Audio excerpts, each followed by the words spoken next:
John recently brought up to me this question. What about doing more horror in the DCU, right? Like we have been getting recently some examples of horror in the MCU where we saw like the Werewolf by Night. We have seen other examples of horror in the comic book genre going as far back as Blade, which you could do gory horror or you could do more psychological horror. I think, when we saw The Trench in the first Aquaman, that was impressive to me, like how well that looked, how good that looked. So John, I wanted to ask you, like, what are your thoughts on seeing more horror and whether it's yeah, especially in the DCU films. I mean, forget the MCU for now. I mean, that's not what we're here to talk about. We're talking about DCU and maybe even like as a Elseworld story. Like we know there's a Swamp Thing movie that is going to be directed by James Mangold. So we already know that they have some plans for horror in the DCU. But like, what are your thoughts on just getting more of the horror genre? Like, will they keep James Wan around and maybe have him do some more horror for the DCU? Like, what are your thoughts about this? I mean, I just think horror is just so viable and interesting to do in the comic book, like not just DCU, just everywhere. I love horror movies more than anything, and they're so and they stretch over so many subgenres and what you can do. You could do something as small as horror elements in a movie, like even a Superman movie. Like you can even have that, like him dealing with the psychological turmoil of having so much power and not wanting to hurt people, but and trying to keep that in check. That can put a like a big toll on someone psychologically. And I think if you can like add in those elements of someone who like wants to help, wants to save, wants to be the best person they can be, but has to deal with all this like power that they have, I think that could be really interesting. I mean, or just go full in on horror stuff like the Lawrence Constantine movie that came out with Keanu Reeves way back when, because I know they wanted to get a sequel off the ground, but I think that might be in development hell right now because of with the shakeup of the reboot and everything. I think you're right. Yeah. But yeah, that I just think like horror is so like commercially viable because the thing that's so great about horror movies is you don't have to spend a lot of money to make that, and you could spend it like $1 million and then get so much money because people love horror movies. They love being scared. It's intriguing, and it's dealing with this whole thing. So I love the fact that Swamp Thing is a thing because that can open the floodgates in terms of just bring in so many different aspects of horror. I know Mike Flanagan wanted to do a Clayface movie, and that was so cool. I mean, I adore Mike Flanagan. He's probably my favorite filmmaker working today. He just came out with Fall of the House of Usher, which was excellent, and I feel like he could have brought something to Clayface, and I feel like if Swamp Thing is uh a big, huge like success, that could bring horror way more into the comic book genre and even the superhero genre and bring in a whole different audience and kind of delaying that superhero fatigue that a lot of people are feeling because we're kind of just getting the same CGI blockbuster over and over and over again. And horror could bring in that because it's just such an intriguing concept, like with Justice League Dark, Swamp Thing, as I mentioned, or I mean, Marvel is doing a Man Thing movie special show. I forget what it was specifically, A Marvel or special presentation or something. yes, that's what it is. Or like Dr. Fate, Etrigan the Demon, like that sort of stuff, like bringing like some demonic elements. I know there was Sabak in the Black Adam movie that only grazed the surface of what you could do.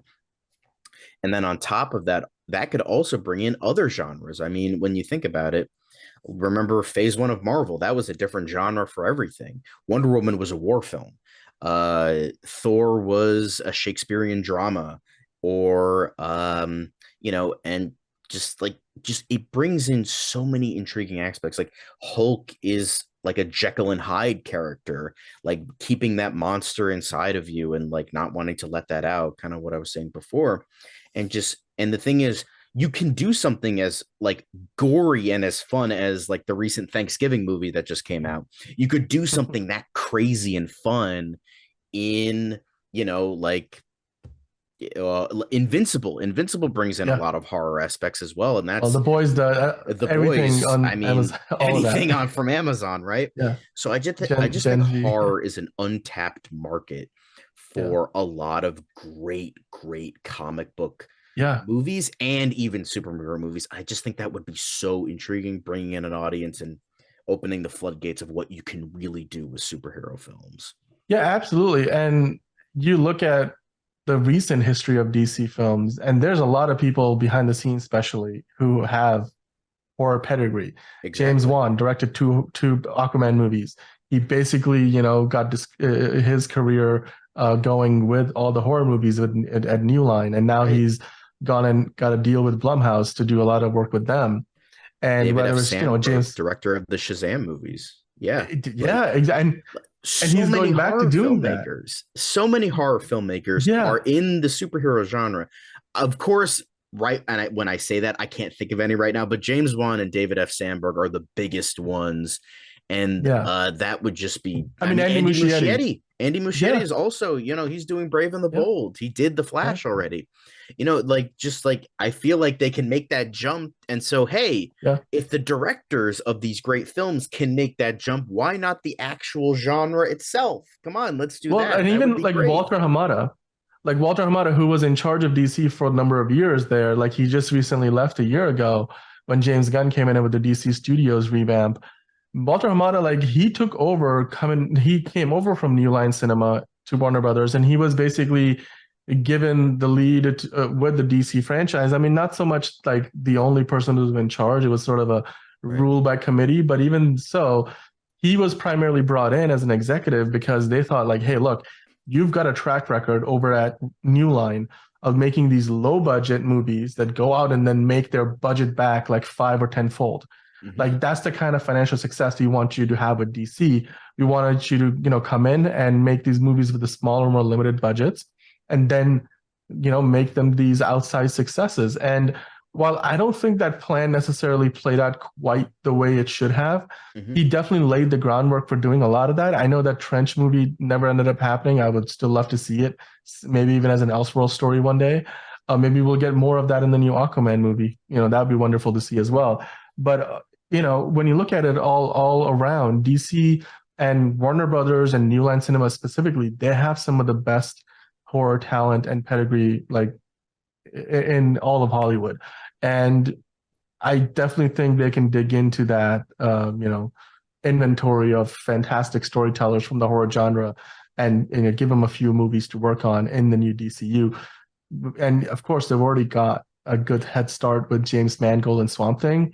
I would love to see like Guillermo del Toro direct something in the Oh yeah. DCU and make that like a creature feature of some sort. We've already seen some elements of horror, even like in the first Suicide Squad movie. You had some horror elements in there, like whether it was the main villain, some of the members of the team. We got a little bit of that in more recent projects, like the Batman. Like that movie was definitely, half horror. Like especially if you're not like a fan of the Batman, like if you're the average moviegoer, you went into that movie and you were asked to describe what genres that movie lived in. One of the genres you might quote would be horror, in addition to like Exactly. a crime thriller, detective story, of course, a superhero movie. And like you said, the biggest point you made was superhero movies right now are struggling at the box office. The Marvels just crashed, and Quantumania earlier this year. All the DC films that came out this year, they've all really struggled, and a lot of that has to do with the fact that these movies, like you said, they're CGI spectacles. But beyond that, I think it's not like Avengers Endgame or Infinity War or like even the Winter Soldier. They have a lot of they don't have like fully CGI everything, but even the first Guardians of the Galaxy, tons of CGI. And I don't think it's necessarily that they're CGI spectacles that's the problem. The problem Right. is they're not taking inspiration from a lot of like the classics that story, and then really going back to like storytelling paradigms that have worked for generations, hundreds if not thousands of years. Like you said, the first Thor movie was like a Shakespearean tale. Like the way the dialogue was, the way like the production design was, like Star Wars, the way it was back when with George Lucas and the original trilogy. like getting inspiration from Kurosawa and Foundation and Flash Gordon, like all of these inspirations that, and we saw some of that stuff. Like for example, you go and watch The Dark Knight. The Dark Knight is a crime thriller. You watch The Dark Knight Rises, it's a war film. And you go watch Logan, it's a freaking Western, like probably the best Marvel movie of all time. And you look at those examples, you look at Joker, that won Joaquin Phoenix an Oscar for his leading role in that movie. It very much, people were saying this is basically Martin Scorsese. He produced the movie like a Martin Scorsese movie that's about the Joker, and the Batman like felt like a crime noir thriller film. So whenever you get those kind of influences, I'm not saying go rip one of those old movies off and make it, but like you mix some of those influences, you bring in maybe a storyline from the comics or maybe a few of them, and then you kind of mash that together and then you put your own spin on it as a director or a filmmaker. And what you come out at the end of that versus just going out and making a bland step-by-step origin story that we have seen before 100 times with other characters, that gives you a much better chance of success, and it gives you something more original, more new, and more nuanced than what you otherwise would get. And I think those are the kind of movies that we are missing right now from both Marvel and DC. And I think going into more of the horror genre, especially from a creature feature standpoint, the comics have all kinds of, characters that you can adapt. So I think this would be a great idea.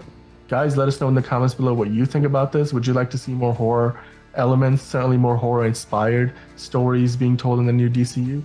Let us know in the comments what you think about that. And of course, I can subscribe for more content like this. We love talking about, these, off the cuff topics that are less news related and more talking about, things that we would like to see in the world of DC. So keep checking back here for more content like this. And of course, like and subscribe. And we'll be back here again each and every day with more DC updates.